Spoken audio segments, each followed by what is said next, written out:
You ever saw food online, you noticed the packaging said, low in fat, high protein, low in calories, whatever it was. And what you tended to do is buy more of that and then eat more of that. So what is that all about? Like, what is that? How does that even happen? Well, it's called the halo effect. The halo effect basically is like one positive part of, or one element of something affects your perception of it in other ways, and effectively changes the way you behave towards it.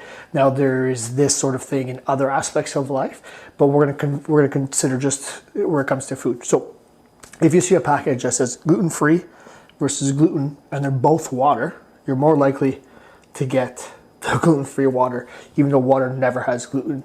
That's a marketing tactic. That's a halo effect. You feel like it's healthier because it has less gluten, because somehow gluten has been demonized in the industry. So that's one element of the halo effect. But more importantly, let's take Diet Coke, for example.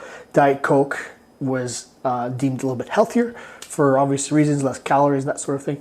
So people tend to drink more of Diet Coke because it was considered Diet Coke. So they feel like, oh, it's healthy or it's better for me, I can have more of it. And that happens with protein, that happens with fiber. It has a lot of different aspects of life and food. This happens.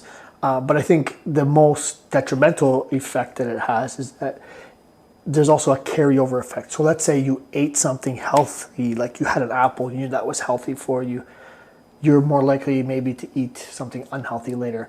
And because you were so good at eating healthily before, you're rewarding yourself with something that's not aligned with your goal.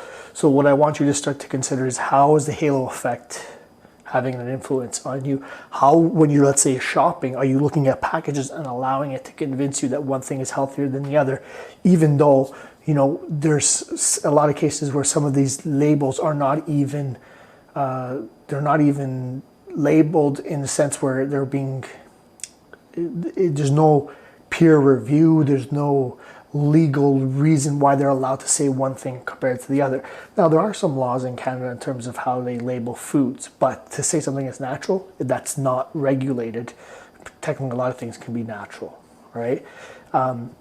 Same thing for, protein.